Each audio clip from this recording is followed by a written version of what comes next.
de los compañeros y compañeras que puedan ver este video después. Bueno, les voy a poner aquí compartir pantalla, vamos a ir a la plataforma EVA. Esto porque una compañera me hizo una consulta sobre el espacio que creamos virtual. No, perdonen que estoy armando el lío. Ahí va, listo. Bueno, vamos por partes. Primera cuestión importante. De aquí en más, las clases por Zoom van a tener siempre este ID. No vamos a ir armando la clase. Esperemos que esto funcione, porque como ustedes bien saben, estamos aprendiendo, lo estamos usando de conejillos de India para experimentar en la plataforma Zoom. Entonces, de aquí en más, nos manejaríamos simplemente con este número, ¿no? De ID, y ustedes entran al horario, martes y jueves, 10:25, vieron que estamos haciendo clases más cortas, no de 2 horas y media, intentamos que sean de 1 hora, 1 hora y poco, para que no se hagan tan densas después. Ahí entra Enrico. ¿Cómo andás, Enrico? Bien. Estaba explicando algunas cositas formales, te estaba esperando para sí arrancar con lo del parcial, pero bueno, termino con esto y ya arrancamos. Bueno, como les decía, de aquí en más, ustedes no vamos a avisar, como veníamos haciendo todos los días, sino simplemente ustedes recuerden entrar martes y jueves, 10:25. Sí, los mismos pedidos de siempre. No entren antes de 10:20, porque esta misma sala es usada por otro curso y pueden interferir por otro curso. Chequen esto de mantener los micrófonos apagados. Y bueno, creo que más o menos estamos logrando adaptarnos a este funcionamiento. Después, por otro lado, acá, en esta wiki, le decimos nosotros porque es una página editable por todos y todas las integrantes del curso, una compañera me consultaba sobre cómo participar. Bueno, cuando ustedes entran, van a cliquear aquí en editar. Y una vez que cliquean en editar, se les abre esta misma página, ¿no? A ver si lo puedo hacer ahora. Se les abre esta misma página y ahí mismo ustedes agregan el contenido. Una cosa que pasó, y le pedimos a un compañero o compañera que había incluido algo de Citarrosa, no puedo recordar referido a qué concepto, pero sé que está muy interesante y que sin querer por error se borró en una edición. Tengan cuidado cuando ustedes incluyen material nuevo, no borrar, ¿no? Agreguen, nunca borren. No, porque si no le están borrando el material a un compañero o compañera. Esto lo vamos haciendo en conjunto. Entonces, agreguen al final, agreguen al principio, aquí separan, ¿no? Sobre lo que agregan y agregan simplemente, ¿está? Así que le pedimos a ese material que se borró, por favor vuelvan a incluirlo. Por ahora no nos preocupemos digamos, pues la idea es poder hacer un uso didáctico de estas recomendaciones, pero por ahora no nos preocupemos, vamos a ir agregando. Si pueden referenciarlo con un concepto, mejor, ¿no? Como por ejemplo la sugerencia, me acuerdo que esto que se borró sí lo referenciaba con un concepto, no me puedo acordar cuál, perdonen, pero bueno, esta cuestión de decir, bueno, anatomopolítica y biopolítica sugiero esto, y si ese concepto ya está, agreguen debajo. Pero bueno, por lo pronto vamos a darnos tiempo, después veremos cómo lo ordenamos un poco más, pero ese es el mecanismo. Después que terminan, le dan guardar, que se cargue, y ahí ya queda, ¿no? Las sugerencias, por ejemplo, acá una compañera puede agregar algo sobre Simón de Beauvoir, acá hay algo sobre Paul Preciado, es muy bueno, aprendiendo del virus, es muy, muy bueno este artículo, y después está lo que habíamos hablado de cuento de la criada, así que bueno, sí, pueden, si se entusiasman a participar, serán más que bienvenidos. Bueno, Rico, arrancamos con lo del parcial, ¿te parece? Sí. Bueno.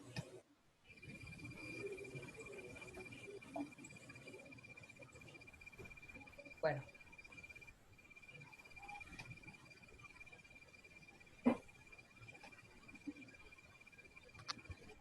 No te veo ahora. ¿No me ves? Porque no estoy hablando. Bueno, del parcial. No tenemos resultados todavía, ¿no? Sobre el parcial. Bueno, acá hay una sugerencia de pasarlo como si fuera un blog y todos van agregando información. Sí, la idea es eso. A Ignacio que preguntaba eso. La idea es una wiki, o sea, es como el mismo formato que la Wikipedia. Ustedes pueden ir agregando ahí. Veramos si eso funciona. Ustedes pueden agregar información. Simplemente van a editar y agregan ahí contenido. Bueno, pero bueno, investigaremos luego, así que seguimos. Dale, Enrico, perdón que te corté.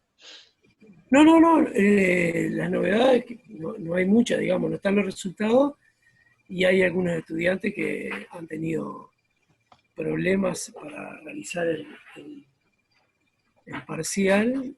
Hay algunas pruebas que todavía están para hacerse, por razones justificadas, enfermedad, etcétera. Y entonces, bueno, apenas se hagan los de ellos, ya estarán los resultados de todos. Nada más. Bien. Bueno, sí, hubo ahí lo que hicimos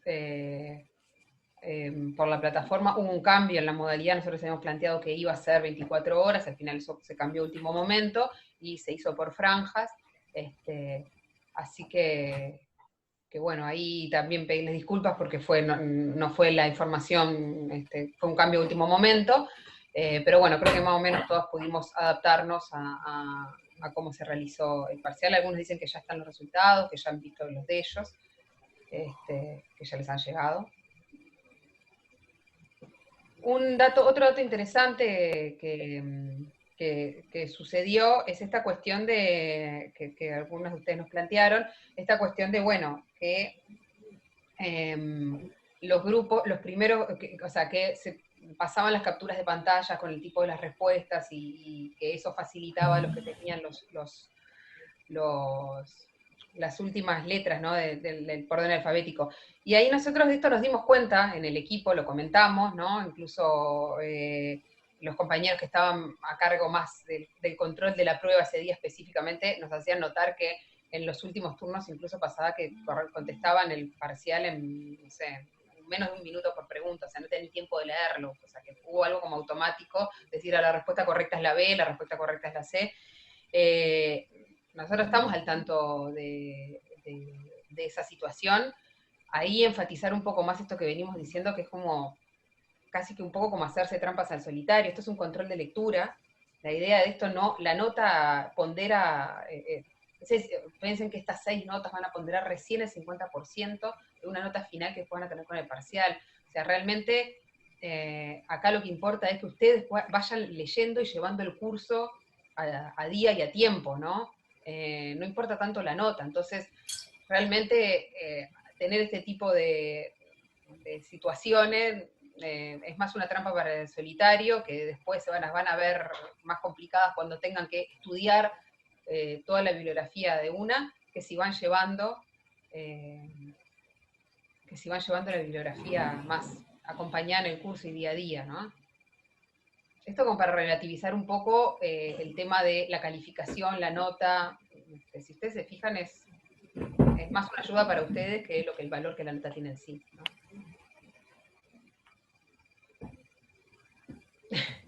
Bueno, acá plantean el tema de la rotación, sí, lo veremos, es una posibilidad, esto de rotar el orden alfabético como para que no se pondere tan distinto en relación, pero realmente, si ustedes se fijan, no es el objetivo de este tipo de evaluaciones. El objetivo de este tipo de evaluaciones es que ustedes vayan leyendo y vayan llevando el curso más o menos organizado.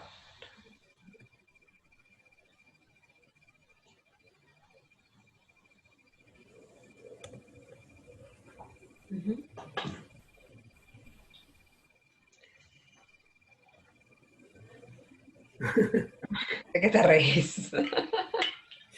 Sí, se pueden agregar, pero ¿se pueden agregar películas aunque sean piratas? Por supuesto.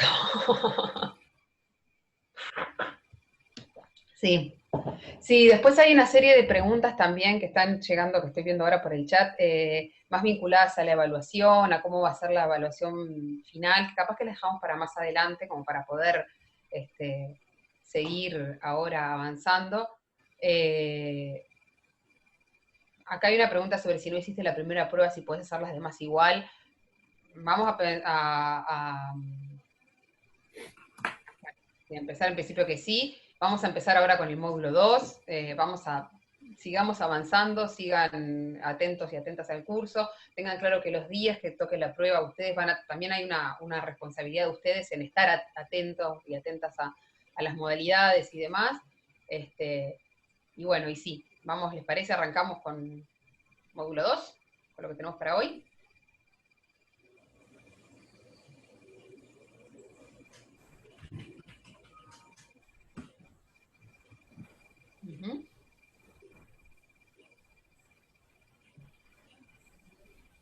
Bueno.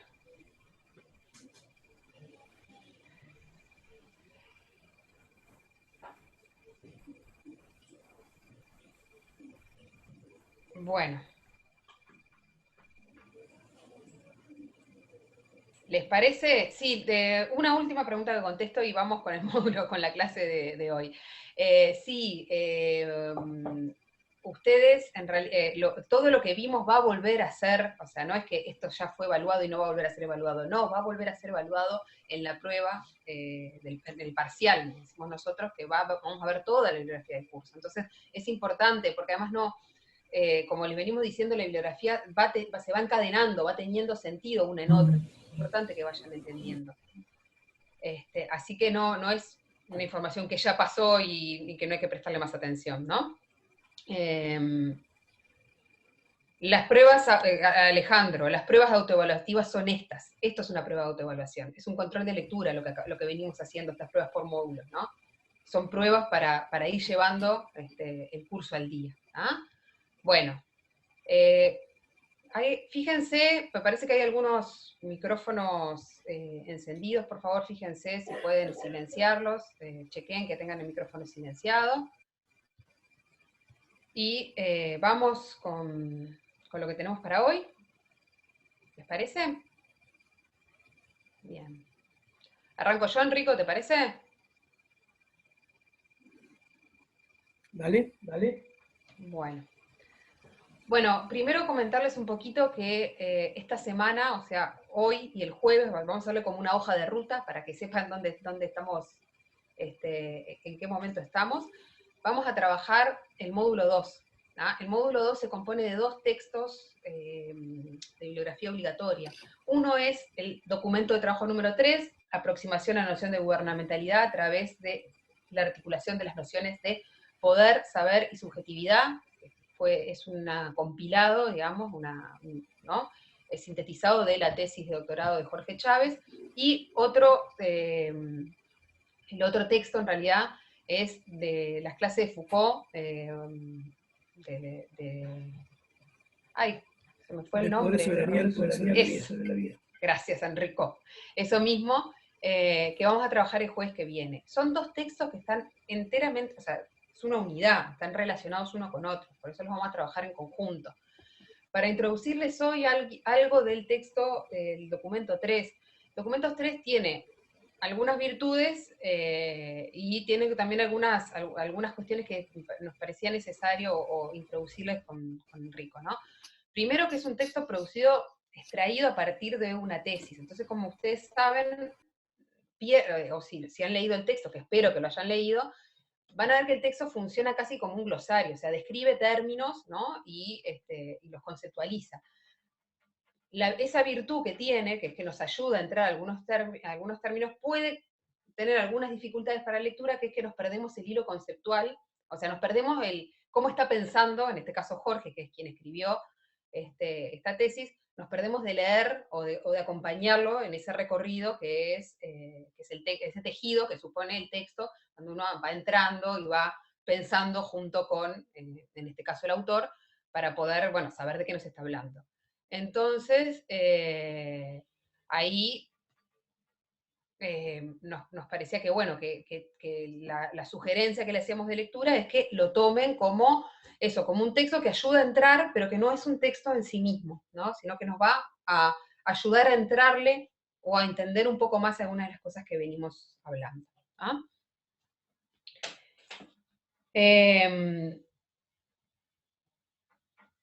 Bueno, no sé, Pensamos hacer una suerte como de lectura comentada, o sea, irles como comentando algunos puntos específicos del texto. Vamos a ir ensayando a hacerlo ahí entre los dos, así que arranco yo, le paso la pelota a Enrico, y sucesivamente vamos a ver cómo funciona. Pero bueno, primero, el primero de los apartados arranca con la noción de gubernamentalidad y gobierno, ¿no? Y plantea con esa cita a Foucault los tres, con el término, donde Foucault plantea con el término gubernamentalidad, él está queriendo hacer referencia a tres conceptos fundamentales, o está intentando describir, ¿no? Tres aspectos fundamentales, que uno de ellos es el poder, la gubernamentalidad como una estrategia de poder sobre las poblaciones, que después vamos a desarrollar.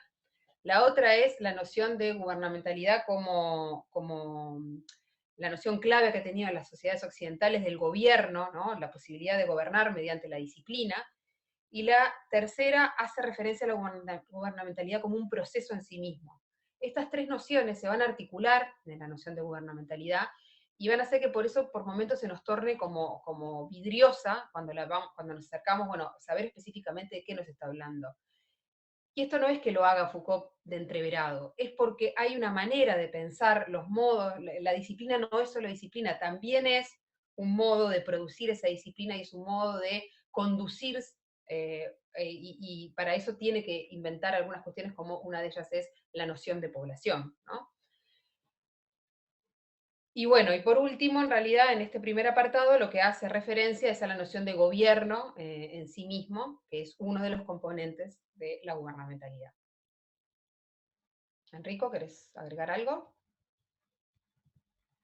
Dale.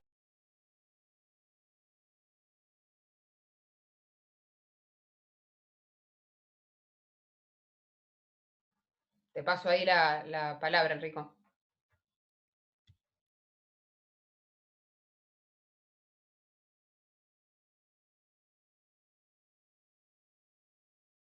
Tenés el micrófono apagado. Estaba pensando en un texto posterior de Foucault, que cuando me parece a mí el momento que él logra como redondear más las ideas sobre este proceso de disciplinamiento y biopolítica y cómo se empiezan a vincular cuando empieza a trabajar la noción de gobierno de sí mismo, ¿no? Y cómo empieza a recuperar definiciones anteriores.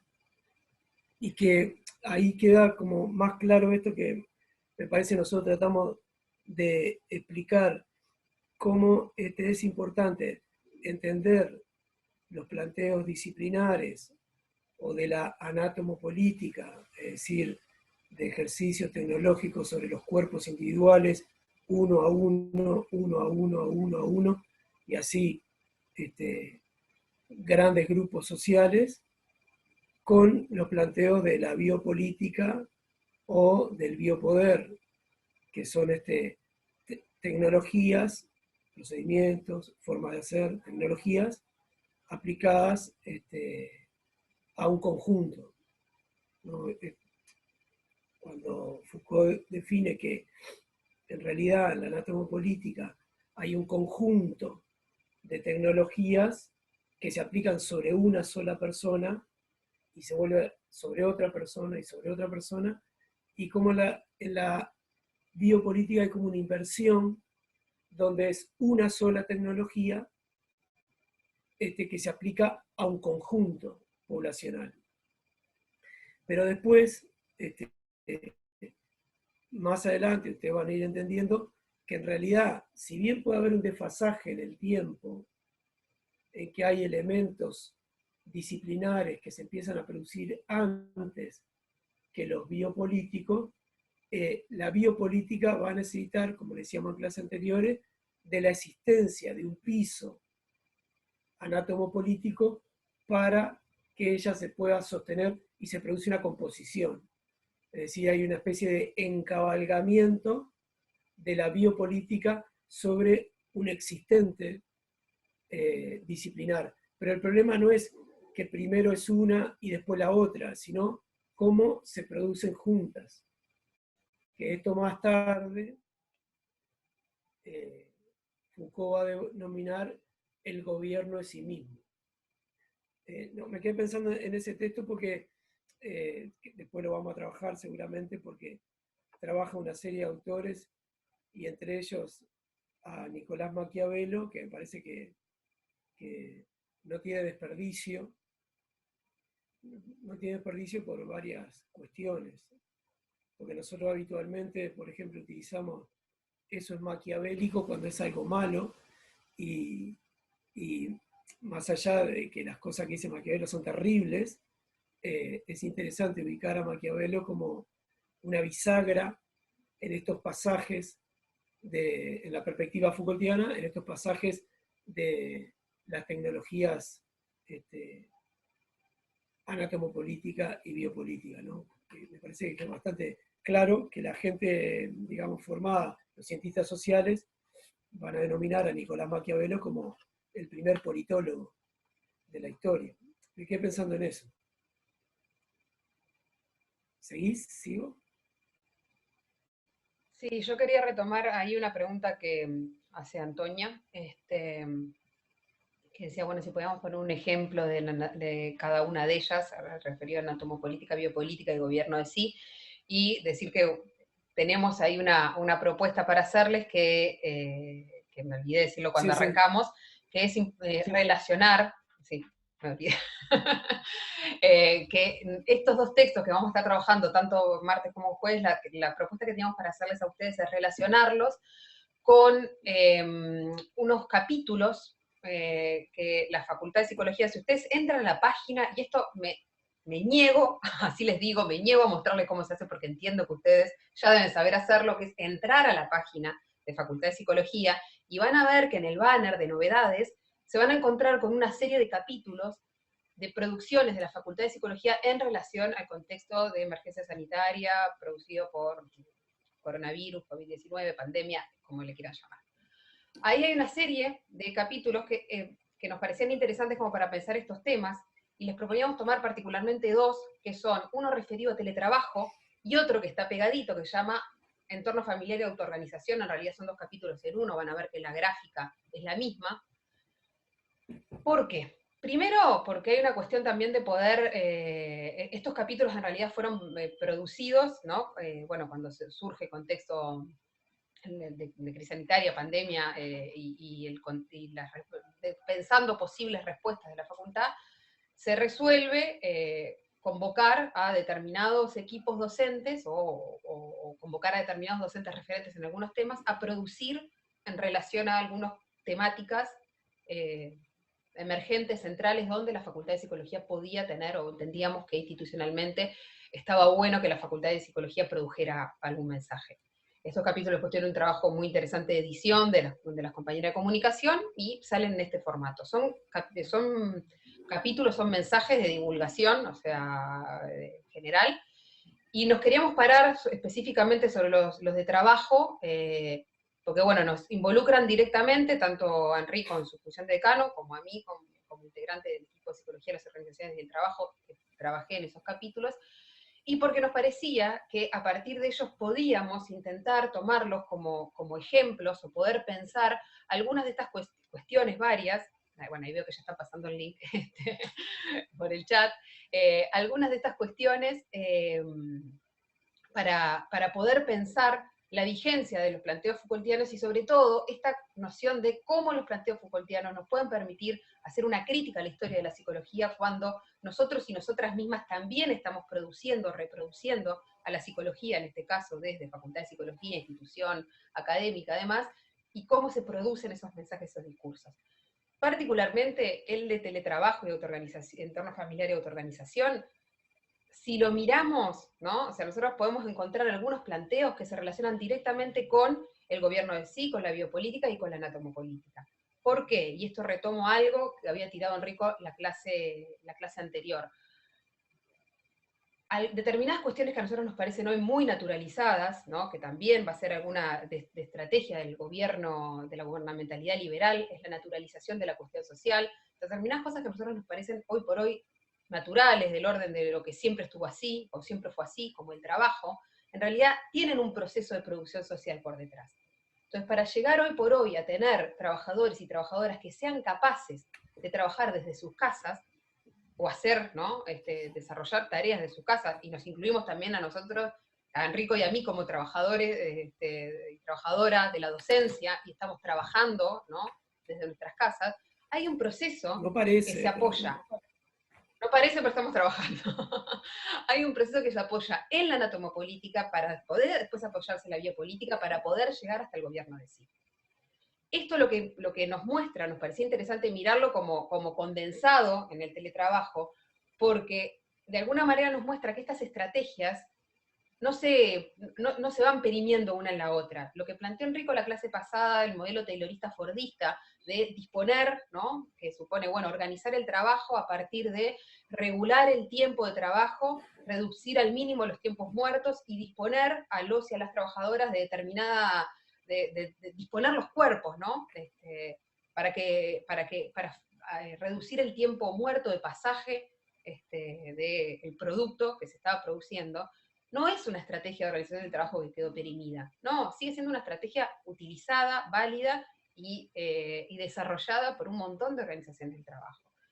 A eso le van a seguir otra serie de estrategias que también van a intentar gestionar, ¿no? Controlar, pero fundamentalmente gestionar, porque gobernar es gestionar, eso que se ha producido como trabajo y que hace que a nosotros hoy por hoy no tengamos naturalizadas algunas cosas y no dudemos que el trabajo implica tiempo, que el trabajo implica organizarse, y que podamos llegar inclusive a tener algunas estrategias que apuntan a la autoorganización de nosotros y nosotras como trabajadores. O sea, los componentes actitudinales, motivacionales que tenemos que tener para poder desarrollar determinadas tareas en determinados contextos.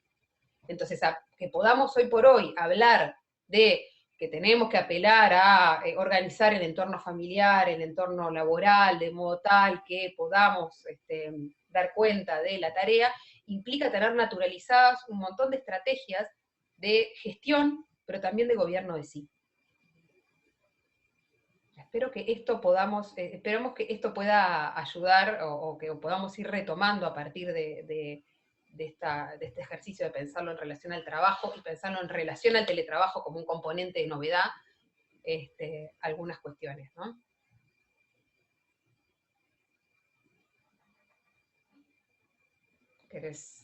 ¿Seguís, Enrico? estaba pensando en lo que habíamos estado hablando justamente en, en las necesidades, en el disciplinamiento respecto al trabajo, la necesidad de que haya una serie de prácticas de corrección moral y corrección de los comportamientos. Porque para que lleguemos a un periodo de teletrabajo hay que construir una serie de dimensiones que no las vamos a poder hablar hoy, pero que tienen que establecerse como naturales, ¿no?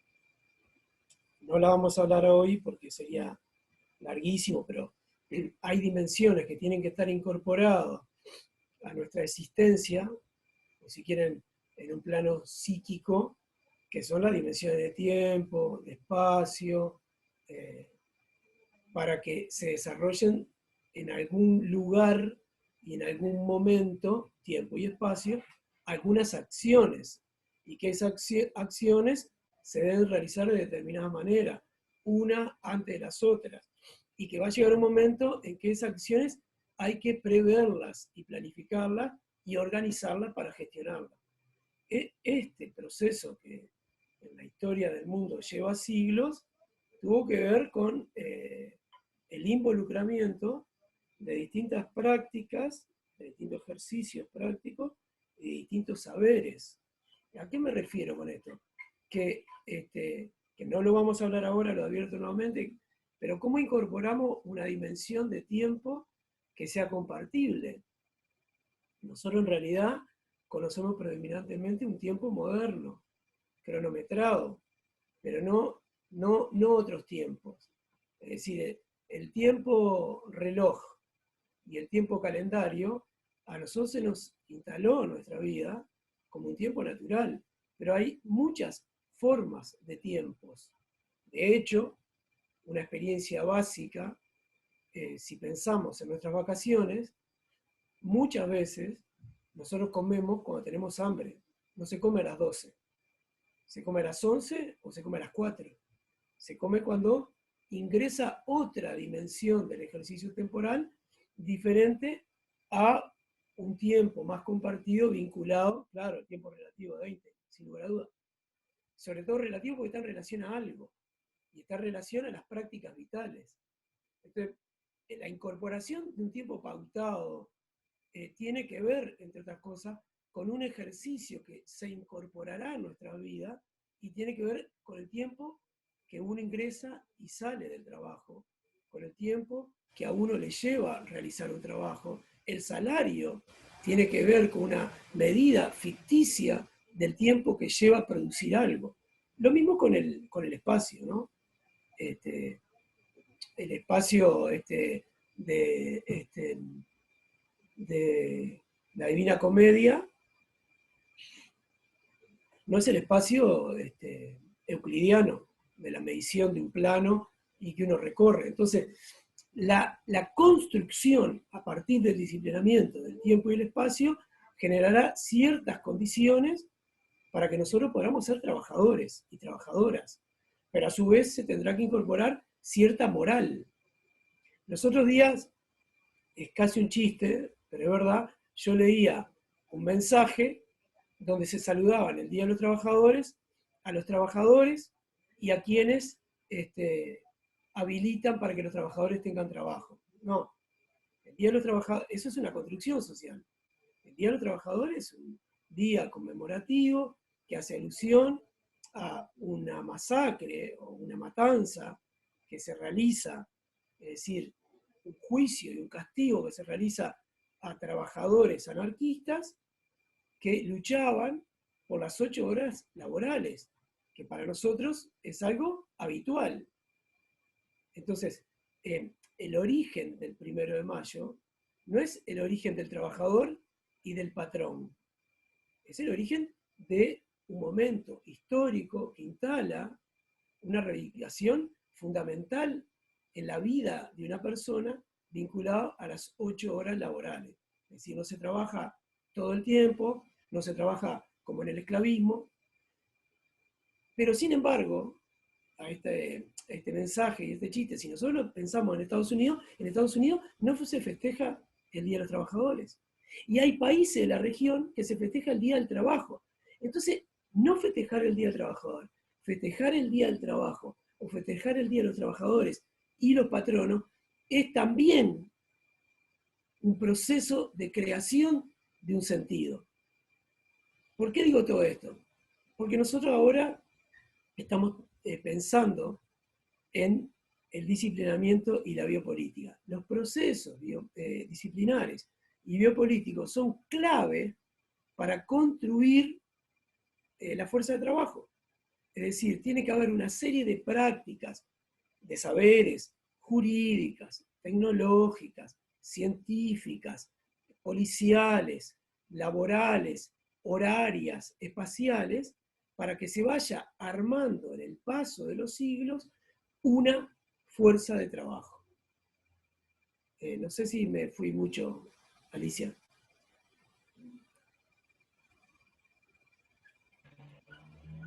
Sí, esto para mí es una de las nociones más disruptivas que en relación a que el planteo Foucaultiano nos ofrece para pensar, por ejemplo, justamente la noción de trabajo y para poder desnaturalizar que eso que se nos presenta como algo que siempre fue así, tiene detrás, o sea, el trabajo, el disciplinamiento que supone el trabajo asalariado, trabajar por un salario de determinada cantidad de horas, es un proceso, en realidad, social que de natural no tiene nada. Entonces, poder entenderlo, poder comprenderlo, poder tomar, entenderlo desde ese lugar, me parece sumamente importante. Y voy a tomar otra cosa que me hizo, que pensaba mientras Enrico hablaba, y me voy a intentar controlar porque me podría ir por las ramas un montón con estos temas, pero hay algo que me parece que se ve específicamente a partir de este teletrabajo, que van a ver que en ese capítulo nosotros hablamos de teletrabajo compulsivo,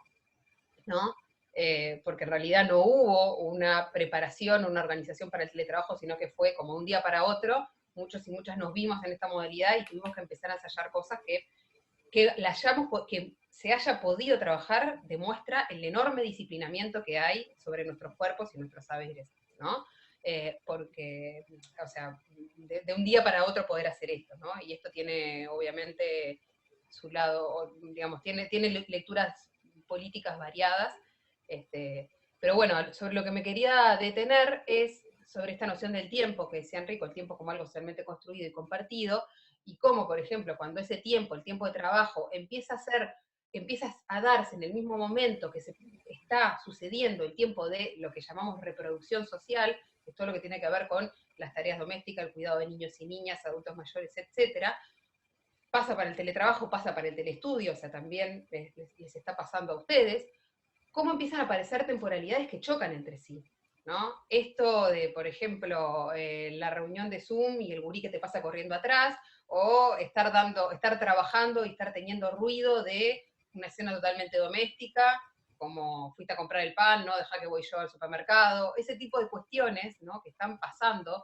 hace que de alguna manera estos tiempos que la historia del capitalismo se encargó tanto de separar y de gestionar, aparezcan ahora intrincados.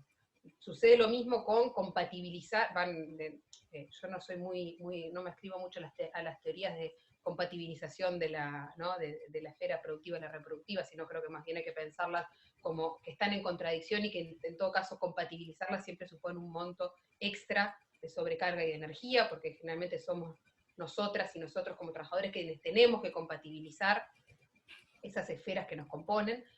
Pero bueno, de alguna manera a lo que quería apuntar es que el tener que gestionar todas estas temporalidades distintas, ¿no?, en un mismo momento y en un mismo espacio, hace que tengamos que apelar a un montón de técnicas, de tecnologías del yo, dirá Foucault, totalmente internalizadas de autogobierno, ¿no?, de poder gobernarnos a nosotros y a nosotras mismas para poder seguir produciendo y seguir reproduciendo la vida en estos contextos.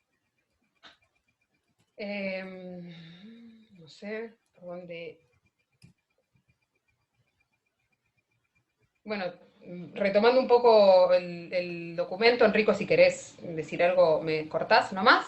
Yo estoy contestando los mensajitos que van acompañando lo que vos vas planteando, pero toman ejemplos, por ejemplo, de la nueva normalidad que plantea el presidente de la República después del COVID-19, que un poco tiene que ver con lo que vos planteás, porque yo le decía que quizá lo interesante de la perspectiva Foucaultiana en este curso es pensar más que lo que plantea la calle Pou, Perdón, pensar, está escuchando, claro.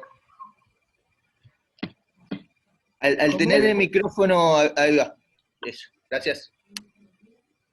No, lo que yo decía, que en los mensajes que escriben los estudiantes en relación a lo que va planteando Alicia, Victoria plantea, la idea de la nueva normalidad que se está queriendo imponer es una construcción que guarda ciertos intereses similares, por ejemplo, ¿no?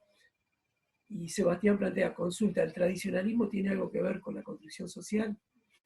Bueno, yo a Sebastián le pregunto que no sé a qué hace referencia con tradicionalismo, y respecto a la nueva normalidad, a mí me parecía que era interesante pensar la normalidad en sí, ¿no?, en términos Foucaultianos, que es lo que estamos trabajando de alguna manera, cómo se construye eso que nosotros entendemos como normalidad, y por ejemplo, creo que esa nueva normalidad tiene que ver directamente con lo que plantea Alicia para la construcción del trabajo y para la construcción muy posterior del teletrabajo. O sea, es necesario construir una dimensión denominada normal para que se puedan suscitar ciertas acciones dentro. Nada más. Sí, bueno, me crucé los auriculares a ver si mejora ahí un poco el tema del eco. Pero sí, aportando un poco también a esto que decía Enrico, la construcción del trabajo y la construcción de la familia, que es otro elemento que también Foucault va a trabajar, que eso que hoy nos parece tan, y con la familia parece algo inclusive mucho más, ¿no? ¿Se acuerdan el texto de Rose con la crítica, por ejemplo, a el instinto maternal?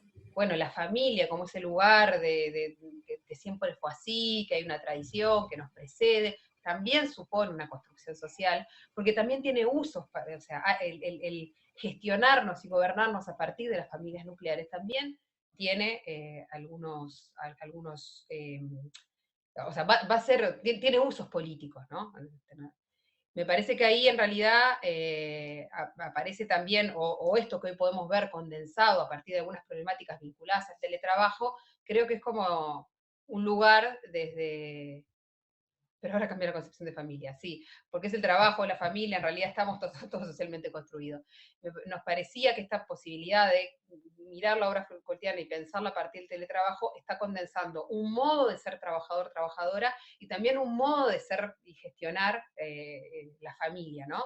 Que se hace con los niños y niñas, cómo se crían, dónde se crían, desde qué lugares, ¿no? Cómo se los educa, cómo se los incorpora o se los introduce en la vida familiar. Todo esto ustedes van a ver que el texto de Chávez aborda, o sea, aborda, como le decíamos, a modo casi que de glosario, algunas nociones que les pueden servir para pensar estas cosas, ¿no?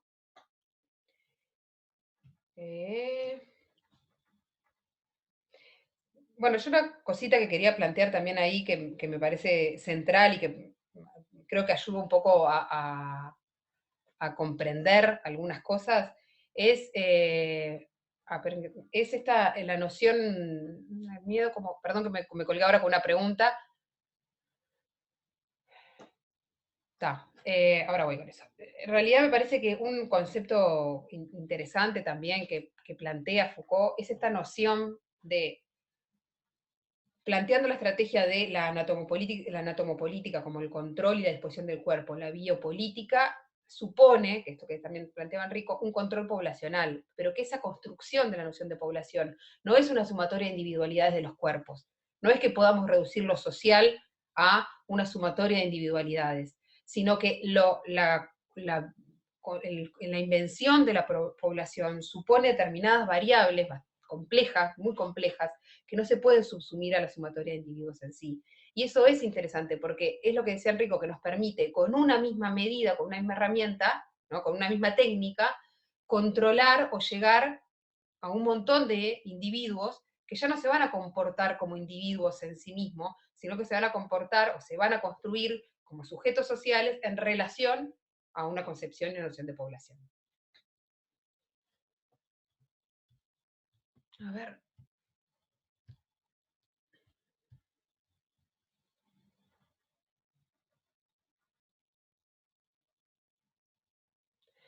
Acá hay una pregunta que dice, ¿actualmente el miedo como biopolítica o anatomopolítica instalada podría sustituir al hacer vivir o dejar morir del siglo XIX?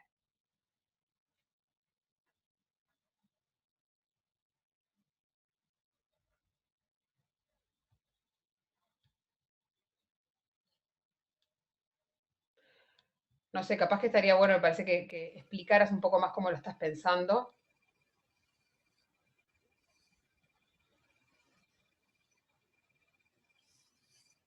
A mí me parece dos cosas. ¿Voy? Sí, dale. Dos cosas. Una, que bueno, lo que estamos hablando, en realidad, no tenemos que perder de vista que lo estamos pensando para un tipo de mirada sobre la historia de la psicología, ¿no? Un tipo de mirada sobre una historia crítica de la psicología.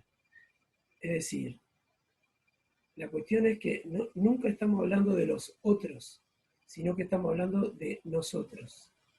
Yo creo que es más fácil hablar de los otros y no hablar de nosotros. En realidad, lo que estamos haciendo es, a través de un procedimiento genealógico, que en este caso tomamos Foucault, estamos pensando, muy bien, Y la psicología como un saber, la psicología como una disciplina de saber, y la psicología como tecnologías aplicadas de una disciplina de saber, ¿en qué contribuyó o no a los procesos disciplinares y anatomopolíticos? Es decir, ¿de qué manera, qué papel juega la psicología o las psicologías en los procesos de producción de subjetividad? Y eso es muy interesante, porque puede ser terrible también, ¿no? O sea, eso por un lado quiero plantear. En segundo lugar, quiero plantear que me parece lo que estamos hablando y lo que plantea Foucault, y pensar la psicología como una disciplina que compone este proceso de construcción anatomopolítico y biopolítico, esta mirada en realidad es positiva. Y no es positiva en el sentido de que es buena. Es positiva en el sentido de que es productiva, que produce algo. Que hay un accionar, que hay un movimiento, que hay un ejercicio. No que hay ausencia, vacío, negatividad. Hay positividad en tanto hay prácticas que producen algo. Y en tanto que hay prácticas que producen vida, pero pueden producir muerte. Pero son prácticas, en la mirada que realiza Foucault, de una serie de tecnologías y disciplinas aplicadas para producir la vida, son prácticas positivas. Solo en este sentido está utilizado el término positivo para Foucault, que son creativos, productivos, generadores, acciones, impulsores, habilitantes, dinamizadores. En ese sentido positivo. Y la psicología compone estos procesos. O sea, tiene algo para decir. Lo que pasa es que, claro, cuando la pregunta es sobre el miedo acá, si bien el miedo generalmente lo que hace es enlentecer o detener el pensamiento, enlentecer o detener el movimiento del cuerpo, el miedo es un congelador, el miedo es una estrategia de guerra muy vieja, es una estrategia política. De todas maneras, la mirada, me parece, de la perspectiva que lo estamos trabajando nosotros, es que el miedo puede convivir con prácticas positivas. La pregunta específica es, ¿no? La pregunta específica es, bueno, empiezan a preguntar tantas cosas que es imposible contestar todas, ¿no? Pero actualmente el miedo como biopolítica instalada podría sustituir al hacer vivir o dejar morir. No, lo vamos a ver en la próxima clase.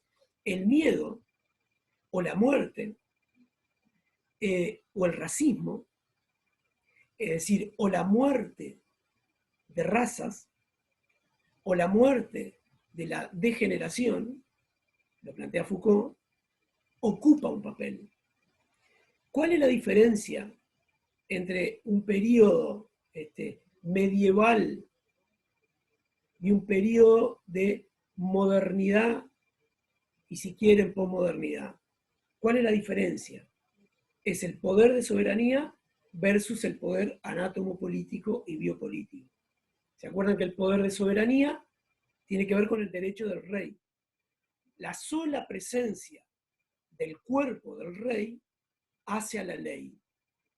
Él te encierra en la torre 6 meses o toda tu vida, porque robaste una gallina o porque su mujer o la mujer de un súbdito se acostó con otro. El castigo frente al supuesto crimen es muy diferente, pero la sola presencia del rey, la voz del rey, el mandato en cuerpo del rey, hacia la ley.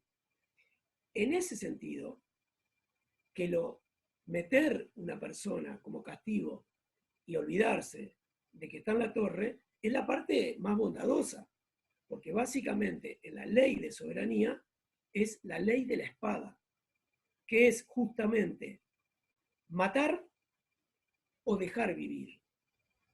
El vivir es un resto, no hay una acción positiva sobre el vivir, es el no matar, es un resto. El vivir será la torre. En cambio, A partir del proceso moderno, para Foucault, que aparecen estas tecnologías y saberes disciplinares, anatomopolítico, biopolítico, hay un quiebre en el paradigma de la ley de la espada, matar o dejar vivir, sino que se da un giro, o sea, una inversión, y aparece el hacer vivir o dejar morir. Es decir, si la ley soberana era la de la espada y era matar un resto, un subproducto, dejar vivir, acá es hacer vivir, no matar, hacer vivir, y hay un resto que es dejar morir, ¿no? Hay un cambio paradigmático en este proceso, y empieza a aparecer esto que yo decía, de una positividad sobre la producción. Hay una acción de producción de vida. ¿Por qué? Por lo que hablaba Alicia. Lo que está en el centro es cómo se construye lo que denominamos mano de obra, trabajador, trabajadora, o fuerza productiva. Cómo se genera esa fuerza productiva. Espero no ver. Entonces, el miedo acá está del lado del dejar morir. De alguna manera, tener miedo es morir un poco, ¿no? Es congelarte, no es accionar. Pero ocupa un lugar, compone un lugar en esta positividad de producción de la vida. Alicia. Sí, un par de cosas, ¿no?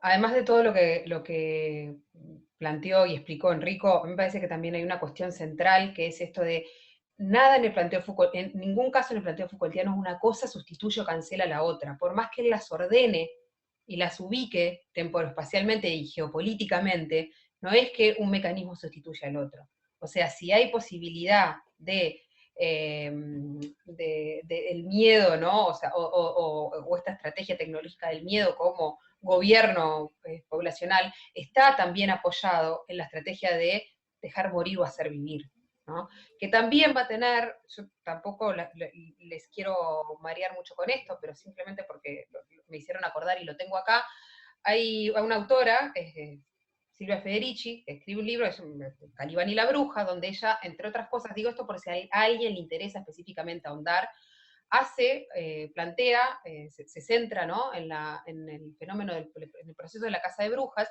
y toma planteos Foucaultianos también para criticarlos, ¿no? Con mucha profundidad, y una de las críticas que ella le hace es que en la noción esta de dejar morir o hacer vivir, hay una producción de un lugar específico de las mujeres como productoras de la mano de obra. El cuerpo de las mujeres es tomado como una fábrica de producción de ¿qué?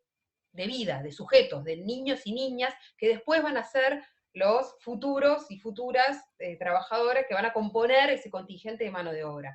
Entonces ella lo que le critica un poco ahí a Foucault es, bueno, se centró demasiado en el poder de soberano y en el dejar morir, y desde una mirada, una lectura feminista, aparece todo otro mundo, que es cómo se produce eso de dejar vivir, que la vida no es espontánea, no se produce ni se reproduce sola, que la condición de nacer, esto tomado de otra autora que trabaja con feminismo, que los sujetos humanos son sujetos sumamente lábiles al momento de nacimiento, y que todo lo que una vida nacida es simplemente una condición de posibilidad, porque hay un montón de estrategias de cuidado que tenemos que llegar, que tenemos que tener para poder llegar más o menos enteros y enteras a la vida adulta, y todo eso, en general, ha sido silenciado o ha sido poco visibilizado en cómo miramos los procesos de construcción social. Entonces, por eso, nuevamente, estar en un contexto, el libro se llama Calibán y la bruja, de Silvia Federici. Por eso, estar hoy, es un libro complejo, pero yo se los tiro por si les interesa para ir profundizando, ¿no? Por eso es interesante en un contexto como el que estamos hoy, donde algunas esferas como que se pegotean, ¿no? o se juntan, y nos permite también mirar o repensar algunas de estas cuestiones, ¿no? Aparecía por ahí una pregunta sobre si anatomopolítica y biopolítica son sinónimos, y no, claramente no. se apoyan uno en otro, pero no son sinónimos. La anatomopolítica, para hacer así muy, ¿no? Es el control de los cuerpos, es la posibilidad de controlar el cuerpo uno a uno. La biopolítica es la posibilidad de controlar poblaciones, ¿no? Que es otra estrategia. Y si pensamos estos conceptos de anatomopolítica y biopolítica, por ejemplo, en relación al trabajo, podemos encontrar estrategias distintas, de controlar el tiempo de producción del trabajador o trabajadora frente a la máquina, a generar estrategias que permitan cosas tan locas, si se quiere, como la autoorganización del trabajo. Pero no la autoorganización del trabajo autogestiva, la organización del trabajo para la producción capitalista. Lo mismo con la familia, ¿no? Como también hay estrategias, ¿no?, de control biopolítico sobre la familia. Nos hemos llenado, en este tiempo de pandemia, nos hemos llenado de mensajes de lo que hay que hacer con los chiquilines, cuándo hay que, los tiempos de trabajo, las buenas o malas prácticas de las cosas que tenemos que hacer. Han aparecido un montón de mensajes que son discursos que tienen una función biopolítica, de producirnos y de ubicarnos a nosotros y nosotras sujetos, depende del momento de la vida y las responsabilidades en las que estemos, nos ubican y nos producen y nos hacen reproductores de determinado orden social. No sé, yo espero no estarles mareando mucho con todo esto. Había otra pregunta por ahí que era si podíamos poner el texto mientras estábamos diciendo todo esto, y no. Poder podemos, pero no lo vamos a hacer porque en realidad no estamos diciendo ninguna verdad, estamos intentando pensar con ustedes algunas cuestiones en relación a un texto. Entonces hay un trabajo necesario de metabolización, yo sé que a Enrico no le gustan las metáforas biológicas, pero de pasar, ¿no? De que algo es como, bueno, los textos hay que leerlos con tiempo, hay que, ¿no? Esto en todo caso será un disparador para que ustedes puedan leer el texto, o en todo caso volver a leer el texto, en todo caso poder volver a escuchar o ver esta grabación. Y ese tiempo de metabolizar, también pensarlo en relación a este capítulo de teletrabajo, lean el texto, escuchen o asistan a esta clase, piensen después en relación al capítulo de teletrabajo si les dispara algo de lo que leyeron. Hay algo ahí como de permitirse desacomodarse un poco para poder incorporar estos planteos, ¿no? Enrico, no sé si querés decir algo. En el encuentro próximo, cuando trabajemos específicamente biopolítica, digo porque algunas de las preguntas se han ido derivando hacia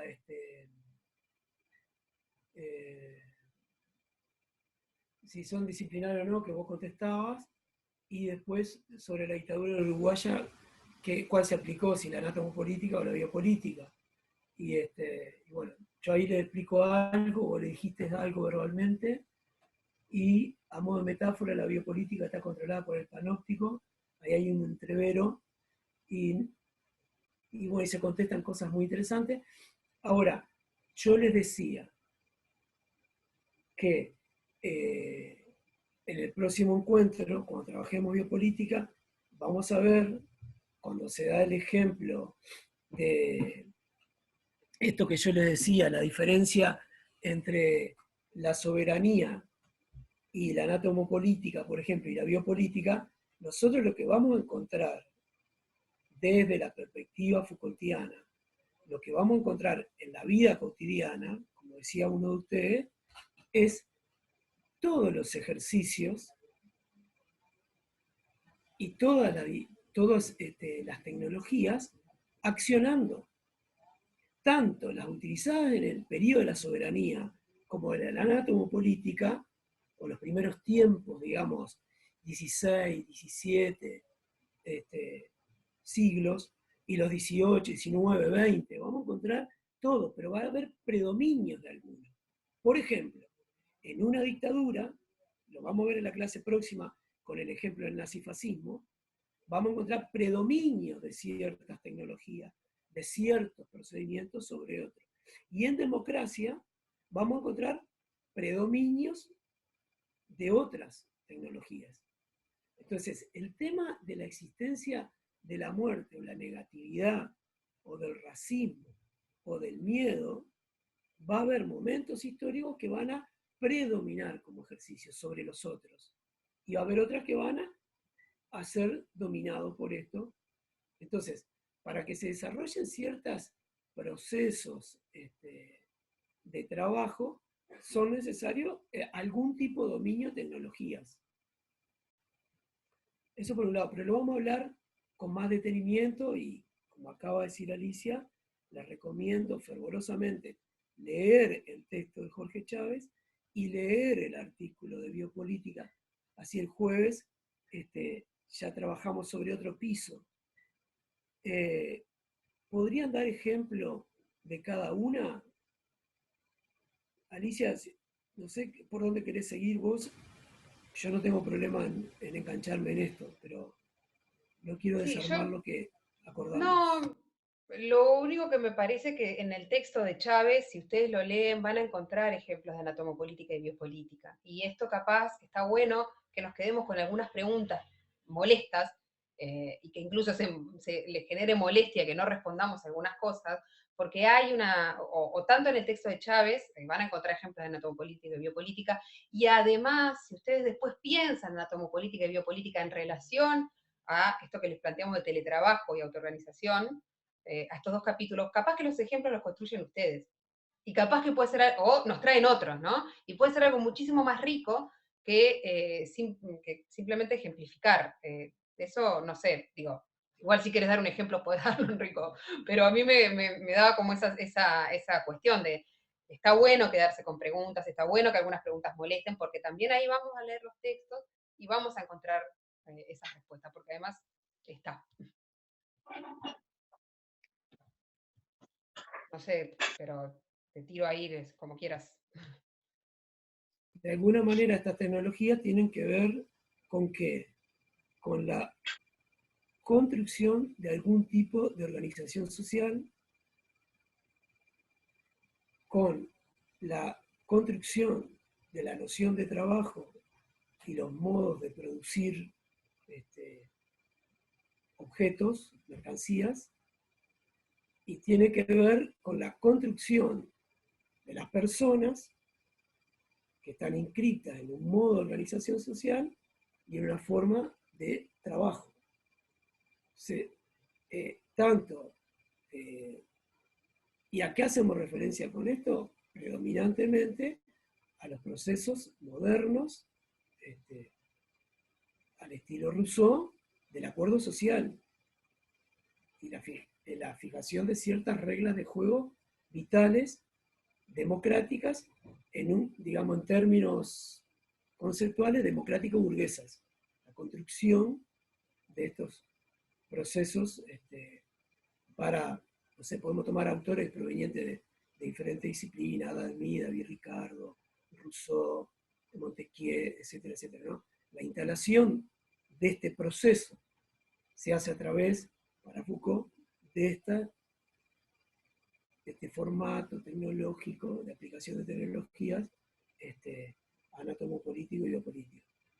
Pero además, se me escapó una idea, tiene que ver con lo que algunos autores, y Foucault también plantea, la estatalización de la vida. ¿Por qué? Porque es con la construcción, el fortalecimiento y la expansión del Estado moderno. Esta forma de organización social requiere de un Estado moderno y de una forma de construir la noción de trabajo y de producción. Entonces, es un modo de producir la vida. Y este modo de producir la vida, por ejemplo, en Uruguay, un ejemplo predominantemente anatomopolítico o disciplinar, que conceptualmente son sinónimos. ¿Cuál sería? Uno, clave para nuestra historia. La reforma valeriana es un ejemplo clave. Pero ahora, si pensamos la educación o todo el proceso de la reforma valeriana para acá, nosotros vamos a encontrar un solapamiento, una composición, un enredo de anatomía y biopolítica. Pero en el proceso del inicio en el mundo de los incipientes estados más independientes, en el caso de América, de la dependencia con la colonia y demás, el 1760 en adelante, para Uruguay es clave, es el ingreso a un proceso disciplinar muy fuerte.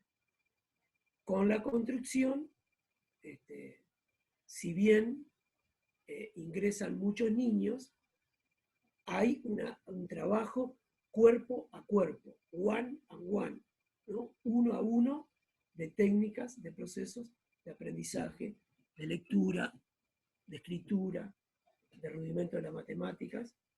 Y es clave. ¿Por qué? Porque lo plantea claramente Varela, y lo plantean claramente los principistas, que son esos jóvenes intelectuales, colorados y blancos, que se van de esos sectores y arman el principismo, ¿no? Donde se encuentran blancos y colorados y se denominan principistas, que predominantemente eran intelectuales, donde estaba Varela, y promueve que el fin, proclaman, no puede entrar Uruguay a la modernidad si no terminamos con la guerra civil. Si blancos y colorados no dejan de matarse. Y tenemos que además grandes torrentes de inmigrantes que tienen niveles culturales diferentes, analfabetismo, y no dominan rudimentos del lenguaje, de la escritura, de la lectura y de la matemática. Y para ingresar a un modo maquínico de producción, necesitan saber leer procedimientos de la máquina y saber leer matemáticamente un manómetro de presión. Entonces, para ingresar en esa modalidad, empieza a aplicarse una ley general, pero las tecnologías son niño a niño, niña a niña. Entonces, yo creo que la reforma bareliana, en su inicio sobre todo, es un ejemplo bastante claro anátomo político. Y termino con esto para no irnos por la rama. Recuerden que un elemento que nos ayuda a entender la anatomopolítica, que está en los textos de Jorge, que hay que leerlo, como lo decía recién Alicia, algún tipo de encierro espacial, encierro del espacio y encierro en el tiempo. La vez pasada, y lo trajo ahora también Alicia, tiene que ver con la forma de producción, de organización del trabajo, del estudio, de la educación también, en un encierro espacial. La escuela o la fábrica. Se entra en el primer minuto, sea a las 8 o cualquier hora, y se sale a las 5 o a las 10 en el último minuto.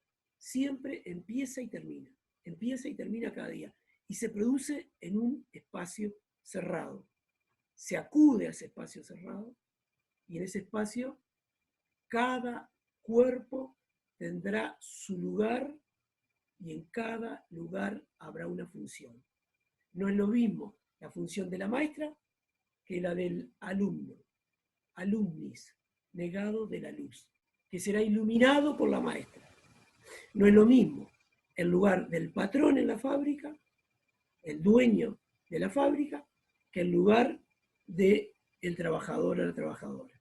Entonces, una diferencia anatomopolítica y biopolítica tiene que ver que esto se desarrolla en determinados tiempos, en determinados espacios, en determinadas funciones, en lugares cerrados.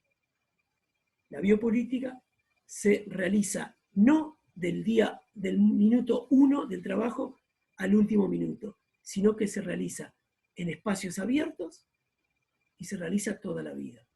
Después vamos a especificar.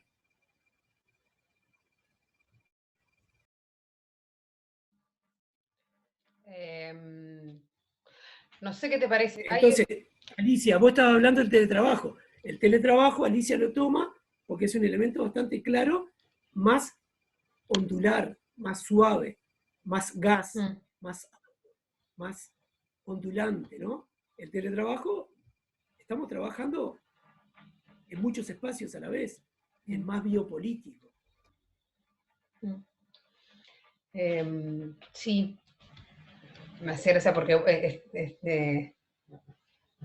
La otra vez decían que, ¿cómo era? Que no, yo digo, bueno, esto es una clara muestra de que Enrico es mucho más benevolente que yo, ¿no? Yo les decía, no, vayan a leer, y acá Enrico les dio una explicación, les tiró algunas herramientas. No, pero me parece que sí es importante, y voy a insistir, porque hay preguntas recontra interesantes, pero que, perdón, quise abrir el chat y me silencié. Hay preguntas muy interesantes que no vamos a poder abordar ahora, pero una que la quiero, que es, ¿cómo aplican estos conceptos a prácticas como la eutanasia, aborto y pena de muerte? Es para un debate en sí mismo y es muy interesante. El tema es, que me parece como fundamental bueno, si la encierros en nuestras casas o en nuestras cabezas, bueno, bien. Me parece que todas estas cuestiones está bueno que ustedes necesariamente tienen que tener un tiempo de bajar, ¿no? Es como que hay que dejar que baje esta información, que se asiente un poco, ¿no? Que se sedimente y que ustedes puedan también pensar a partir de eso, ¿no? Entonces, yo creo que sí que es fundamental que ustedes con todo esto y con todas estas preguntas, que está bueno que las preguntas piquen, que incomoden, que molesten, porque ese es el motor también para seguir relacionándonos con estos autores y con los textos. Entonces, yo, por mi parte, les invitaría a que lean, a que lean tanto los textos que tenemos en el documento 3 como el documento de la clase de Foucault que vamos a trabajar la clase que viene, que lean los ejemplos estos, los capítulos de teletrabajo, a ver si les pueden servir como ejemplo, si les sirven bien y si no, no importa, no es que vamos a trabajar, no es que vamos a evaluar si leyeron o no esos capítulos, es pensar si algo del contexto actual nos puede servir o nos podemos apoyar en algo del contexto actual para pensar algunas de las cuestiones. Y bueno, yo por mi parte la dejaría por aquí. Veo que Rico está contestando. Bueno. Yo la dejaré por ahí. No, dale, dale. Tenés el micrófono apagado. Que está bueno, capaz, estaba pensando, porque creo que algunos estudiantes y estudiantes, estoy generalizando, ¿no? Y eso no está bien. No está bien porque no sé si se condice. Se están salteando el texto de Jorge y están levantando centros, dijera un estudiante, una estudiante, altas preguntas, están planteando preguntas que son muy interesantes, que capaz, si las recordamos o si las guardamos, la podemos, se puede guardar, ¿no? Los 3 puntitos, guardar el chat. Se pueden guardar. Retomarla en la próxima, ¿no? Como esta que decías vos, Alicia. ¿Cómo aplican estos conceptos a prácticas como la eutanasia, el aborto o la pena de muerte? Es interesante para pensarlas en el disciplinamiento y para pensarlas en la biopolítica. Yo qué sé, a ver, para despedirnos. Hoy la Facultad de Psicología está sacando comunicados junto con, con la comisión que trabaja, que acompaña los procesos de la ley de cierre de los manicomios y la Institución Nacional de Derechos Humanos. O sea, los manicomios, los hospicios, los hospitales psiquiátricos son claramente disciplinares. No se condicen con la actualidad. Sin embargo, hoy en Uruguay tenemos el Vilar de Bo cerrado con coronavirus adentro y gente que se le ha dado egreso no egresa. ¿Pero qué tenemos? El Vilar de Bo. O sea, no tiene gollete, no tiene sentido la existencia de un manicomio en Uruguay. Y la clase pasada hablamos, de hecho, hay estados de Estados Unidos que no tienen manicomios. Hay provincias de Argentina que no tienen manicomio. Desde los 70 Italia no tiene manicomio. Francia. Lo que no quiere decir que no haya atenciones a psicopatologías en hospitales generales, en casas de medio camino, en hospitales de día, etcétera, etcétera. Pero la noción del manicomio que proviene del hospicio original ya no tiene sentido como práctica tecnológica que trabaja en el plano de la psiquiatría y la psicología. ¿No? ¿Cómo lo sustituyen? Ya lo dije. una serie de tecnologías. Pero además, lo central en el manicomio es cuál es la concepción de normalidad. Y ahí volvemos a la pregunta anterior que teníamos. ¿Cuál es la concepción de normalidad? ¿Cuál es la concepción de anormalidad? Por lo tanto, ¿qué es lo sano? ¿Qué es lo enfermo? ¿Y dónde estamos nosotros? ¿O qué hay de los dos lugares de nosotros? Y ahí vendrá el manicomio recién. El manicomio es tardío en el tiempo, pero es una tecnología disciplinar. Lo seguimos hablando. Pero si se cierran, habrá otras cosas. Hay otras tecnologías.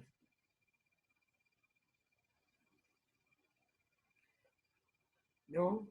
De hecho, hay mucha parte de normalidad que no es buena. Pero seguimos la próxima. Bien. ¿Seguimos la próxima entonces? Nos vemos la próxima. Bueno, hasta luego.